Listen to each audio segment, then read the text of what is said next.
My name's Lou Arnay. We live out here in South Jordan, Utah in Daybreak. We moved into our home in the middle of December 2019.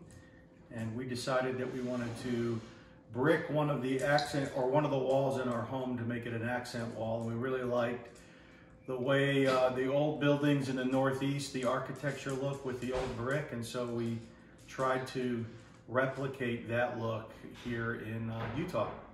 So it took us about 3 hours to actually install the brick. And then I would say probably about 6 to 8 hours to grout it. It was, putting the brick up was actually much easier than we thought it was going to be. The grout work was a little more tedious and detailed and physical than the actual putting up of the brick, which was kind of surprising to us. We love it. We think it adds a lot of character to our home and gives us this different type of look and feel that we were looking for. Anything I do differently, I'd probably prepare for the mess a little bit better than we did. We had to clean the floor up several times, although we had tarps and plastic down. The grouting was a little messier than we had anticipated.